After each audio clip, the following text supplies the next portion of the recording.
Let me ask you something. Have you ever been closer to someone really reaching for them and felt them get further away? The harder you reached. Almost like gravity works backwards with this person, you're not imagining it. And it's not because they don't care. It's because of something wired into them long before you ever showed up. Here's what I need you to understand, and I need you to understand it at a cellular level. Not just intellectually, attachment styles aren't personality quirks. They're survival strategies. They were built often in the first few years of life by a nervous system trying to answer one question over and over again. Is it safe to need someone? For the avoidant person, somewhere along the way, the answer came back no. Maybe their needs weren't met consistently. Maybe emotion in their house was met with discomfort or dismissal or even punishment. Maybe independence was the only thing that was ever praised. And so a brilliant protective adaptation formed. And I want you to really sit with the word brilliant, because that's what it was. A young nervous system found a way to survive an environment where closeness felt dangerous. It said, I will keep myself safe by keeping myself separate. I will equate intimacy not with love, but with loss. Loss of control, loss of self, loss of freedom. Now fast forward 20 years, that same nervous system is sitting across from you or texting you back 3 days later or pulling away, right? When things start to feel real and you're taking it personally, you're asking, what did I do wrong? But here's the truth that's going to change how you see this entirely. It was never about you. It's a program. It's an old survival algorithm running in the background, and it doesn't care how good you are, how loving you are, how right you are for them. When that algorithm senses closeness, it doesn't ask, is this good for me? It asks, am I safe? And too much closeness, too fast, with too much pressure, that reads as danger. This is the piece almost nobody teaches, and it's the piece that changes everything downstream. Because once you understand that avoidance isn't rejection, it's regulation, you stop playing a game you were never equipped to win. You stop trying to love harder, text more, prove yourself further. Because none of that speaks the language this person's nervous system actually understands. And that's exactly where we're headed today. Because if closeness triggers the fear and distance triggers the fear response to relax, then everything about how you communicate has to change, not manipulate, change. There's a difference, and I promise you by the end of this, you'll know exactly where that line is. But before we get to the how, the text, the words, the exact mechanism, you have to get this first principle into your bones. You're not dealing with someone who doesn't want love. You're dealing with someone whose definition of safety and someone whose definition of love got tangled up a long time ago in a moment that had nothing to do with you. Understand the wound, and you'll stop fighting the person. You'll start speaking directly to the part of them that's still quietly waiting to find out if it's finally safe to stay. Now that you understand where the wound comes from, let's talk about how it actually behaves in real time. Because this is where most people miss it completely. They think avoidance is a decision, a choice someone makes, sitting there calculating how to keep you at arm's length. It's not a decision, it's a reflex. And once you see it as a reflex, you'll never take it personally the same way again. Psychologists call this deactivation. I want you to really absorb that word deactivation because it's the key that unlocks everything. Else we're building today, deactivating strategies are the specific, almost automatic behaviors the avoidant nervous system reaches for the moment it senses too much closeness, pulling back, going quiet, suddenly remembering all your flaws, getting busy with work, creating distance in a dozen small, deniable ways. Not because the connection isn't real, but because the connection is real, and that's precisely what makes it dangerous to a system that learned a long time ago that closeness equals risk.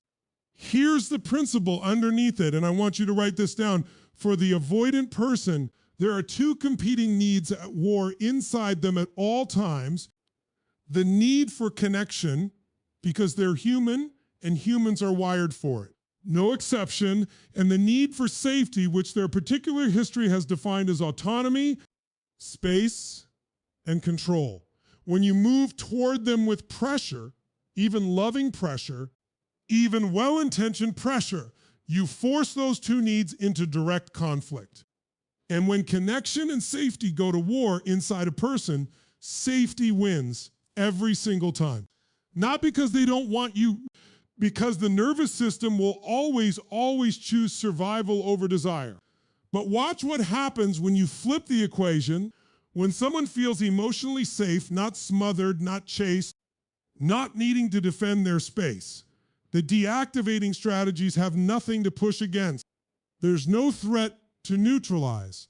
And in that space, something remarkable happens. The other need, the need for connection that was there the entire time, quietly starts to surface on its own. This is the whole game, not chasing harder, not loving louder, understanding that safety is the precondition for closeness, not the reward for it. Most people have this backwards. They think, if I can just prove how much I care, they'll finally feel safe enough to let me in. But it runs the opposite direction. Safety has to come first. Only then does the door open. And I want you to hear the deeper truth sitting underneath all of this, because it's bigger than any one relationship. Every human being, avoidant, anxious, secure, all of us is running some version of this same equation. We are all negotiating every single day between our hunger for connection and our fear of what connection might cost us.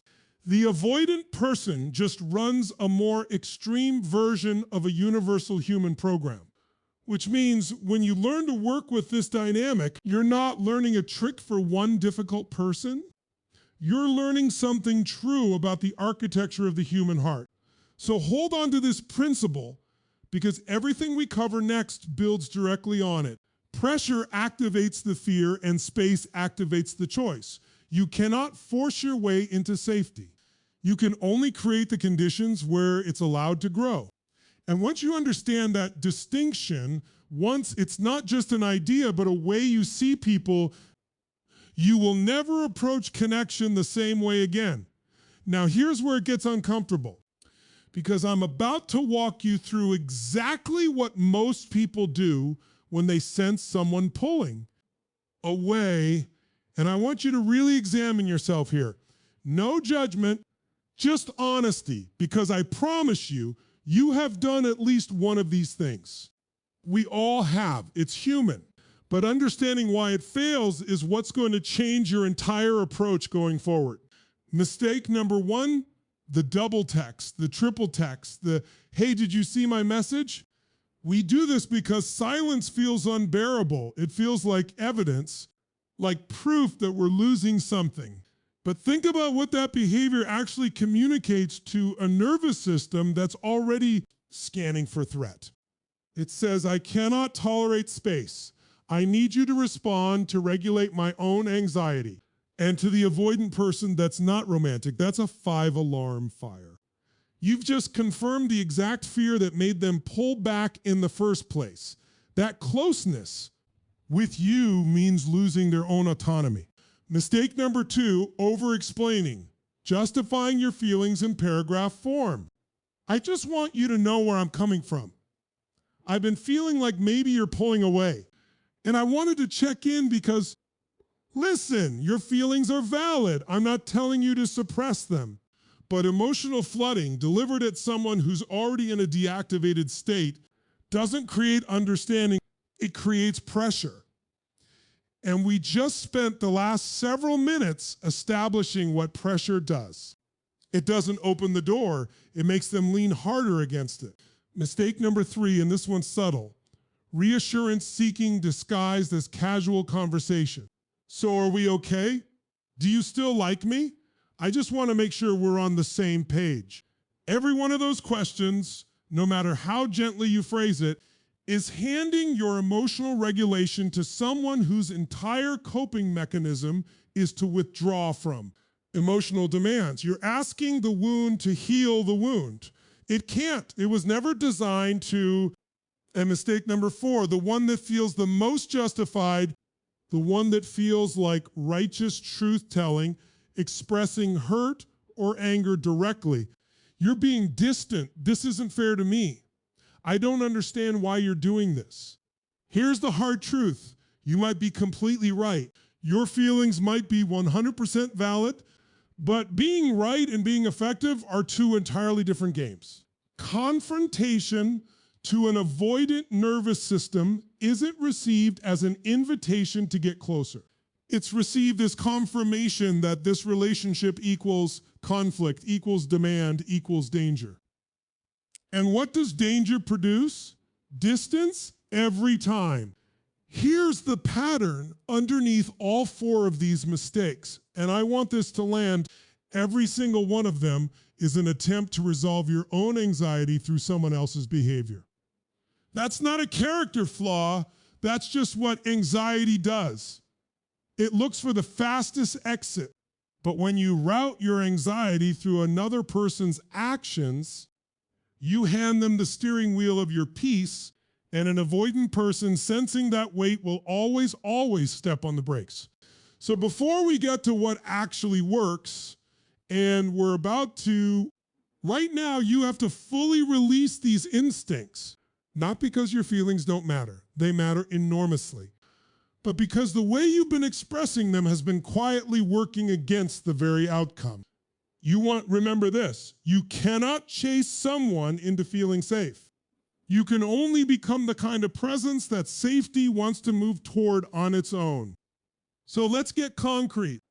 You've released the old instincts, the double text, the over-explaining, the reassurance seeking, the confrontation. Good. Now what do you actually do instead? What does the message look like that works with this psychology instead of against it? I want to give you the anatomy of it, the actual structural components, because once you understand the why behind each piece, you'll never need a script again.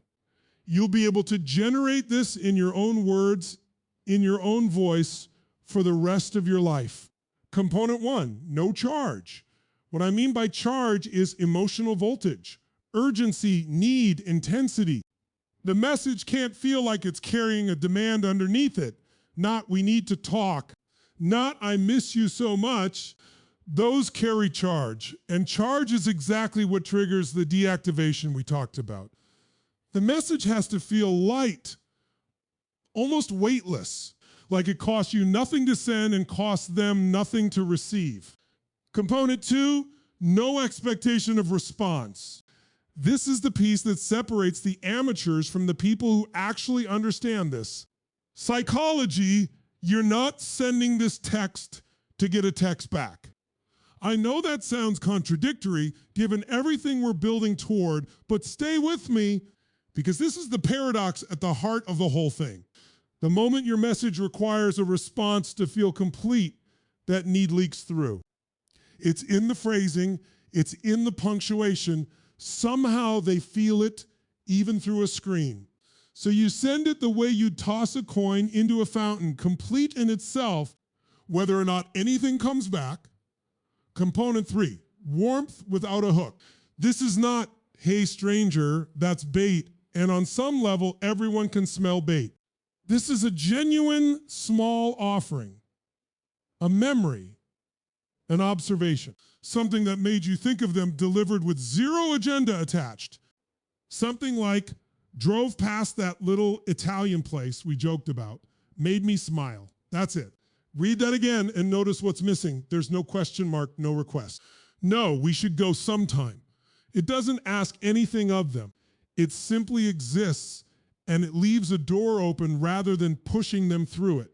Component 4, and this might be the most important piece, an exit built into the message itself.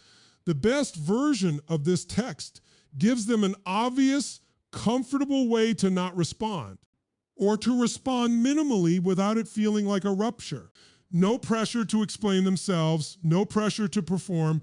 When someone knows they have full permission to not engage, something almost paradoxical happens. The pressure that was making them want to run disappears. And when there's nothing to run from, some part of them starts to wonder why they'd want to. Now notice something profound about what we just built. This message doesn't manipulate anyone into anything. It doesn't trick a nervous system into malfunctioning.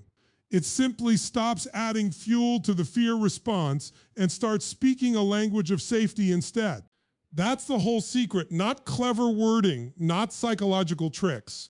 Just the absence of pressure wrapped in genuine warmth. Say it with me in your mind right now. The text that draws someone close is never the one demanding they come closer. It's the one that proves in a single sentence that you were never trying to hold on in the first place.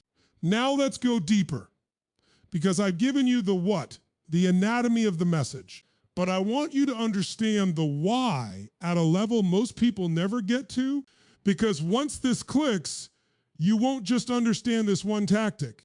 You'll understand something fundamental about human motivation itself.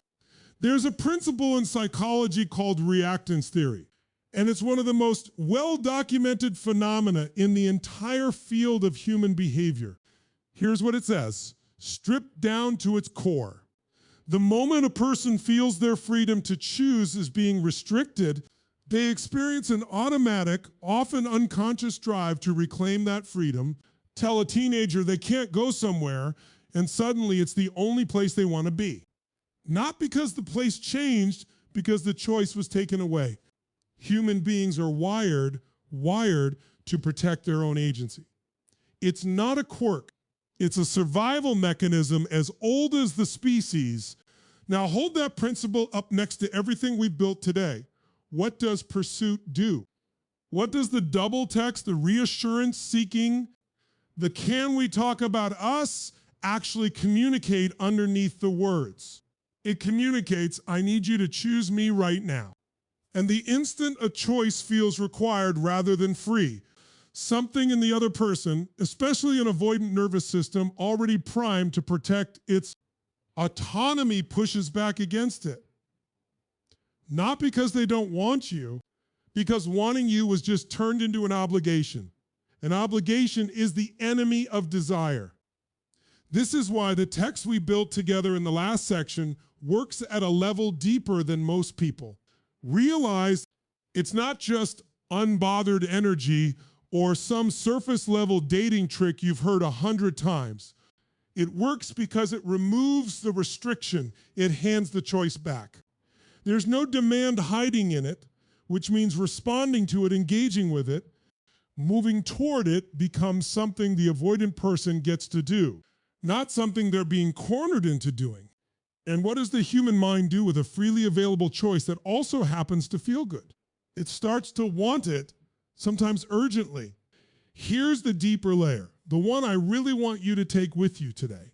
Far beyond any one relationship, desire cannot be commanded. You cannot install it in someone through pressure, through logic, through the sheer force of how much you want them to feel it. Desire only moves toward what feels freely chosen.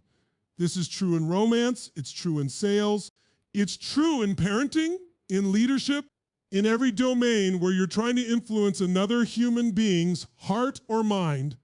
The moment something feels forced, some part of us resists it on principle, even when it's something we actually want.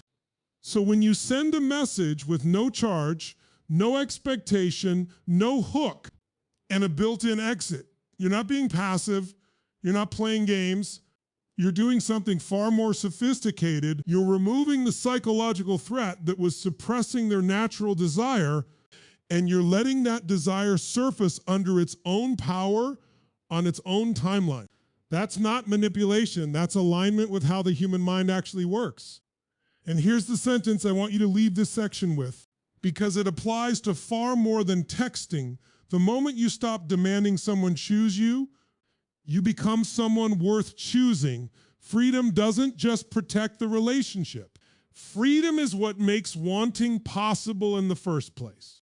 Now, before we go any further, I need to say something to you directly because I care more about you leaving here with wisdom than leaving here with a trick. What we just walked through, the psychology, the message, the mechanism underneath it. This is not a formula for making someone chase you. And if that's what you came for, I want to reframe it right now. Because you deserve better than a hack. This is not a strategy for control. It's an understanding of compatibility. There's a difference, and it's everything. A trick tries to produce a specific outcome from a specific person, regardless of what's true about them. Understanding tries to communicate in a way that's actually compatible with how a nervous system works. One is manipulation, the other is fluency. Today, I've been teaching you fluency, how to speak in a language that an avoidant heart can actually receive instead of a language that, however loving your intention, keeps triggering their alarm system. And here's something I need you to hear, because it's the responsible truth sitting underneath everything else. If someone is consistently, chronically unavailable, if there's no warmth underneath the withdrawal, no genuine care, no effort ever met halfway, no text fixes that, not this one, not anyone. I'm not teaching you how to extract connection from someone who has no interest in giving it. I'm teaching you how to stop accidentally sabotaging connection with someone who does want it, but whose nervous system needs a different approach than the one you were taught by every movie, every song, every piece of bad advice you've ever absorbed about trying harder. Because that's really what this whole talk has been about, isn't it? Not one text, not one trick. A complete reversal of what you thought love required. You were taught that love means pursuit, that the more you give, the more you prove, the more you chase, the more you'll receive in return. And today we tore that down piece by piece because with an avoidant heart, and honestly, with almost any heart, if you're paying close enough attention, that formula runs backwards. Love isn't earned through pressure, it's revealed through safety. So here's what I want you to take out of this room, out of this talk, into every relationship you'll ever have, romantic or otherwise. Real connection was never about how hard you can hold on. It was always about how much safety you can create in the space between you and another person. That's the skill. Not manipulation, not chasing, not one clever text message that somehow rewires someone's entire attachment history. Safety, patience. The willingness to let someone come toward you at the pace their own history allows, while still knowing your own worth every single second that you wait. And if they never come, if the space you created is met with nothing but more distance, then you haven't failed. You've learned something true about them without ever compromising who you are to find it out. So let me leave you with this, and I want you to carry it out of here tonight. Don't become someone who chases. Become someone worth arriving to. Because the right person, the one whose nervous system was simply waiting for enough safety to finally exhale, won't need to be pursued at all. They'll just one day come home. So let's come all the way back to where we started tonight. I asked you if you'd ever felt someone get further away the harder you reach for them. And now, after everything we've walked through together, I want you to notice that question doesn't feel like a mystery anymore. It feels like information. It feels like a map instead of a wound.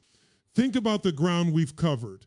We started with the wound, understanding that avoidance was never rejection. It was protection built by a nervous system trying to survive something long before you arrived. Then we uncovered the mechanism that safety and connection are locked in a quiet war inside that person, and safety will always win unless you learn how to stop feeding the fear. We looked honestly at the mistakes, the double texts, the reassurance seeking, the confrontations.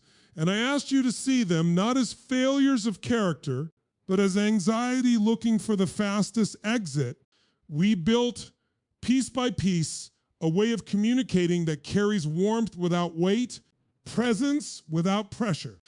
We went beneath that into the deeper truth of reactance, that desire cannot be commanded, only invited, because the human heart only moves freely toward what it was never forced to choose. And finally, we told the truth about what this actually is. Not a trick to extract love from someone who has none to give, but a fluency in the language safety speaks. Here's what I want you to understand walking out of here tonight. Everything I taught you today is bigger than one relationship, bigger than one avoidant partner, bigger than one text message. What you actually learned is this: pressure repels what patience invites. That's not just a dating principle. That's a law written into the architecture of every meaningful human connection you will ever have. Your children will move toward you faster when they don't feel forced. Your friendships will deepen when they're not built on obligation. Your own growth will accelerate the moment you stop white-knuckling it and start trusting the process. So my challenge to you is this: not just to send one text, not just to try one tactic and see what happens. My challenge is to become someone who no longer needs to chase anything, because you're so rooted, so whole, so clear on your own worth that you naturally become the safest, most magnetic presence in any room you walk into. Because here's the final truth I want to leave you with. The one I want you to remember long after you've forgotten every other word I said tonight. People don't fall in love with the ones who chase them hardest. They fall in love with the ones who make them feel safe enough to stop running. Go be that person. Not for them, for you.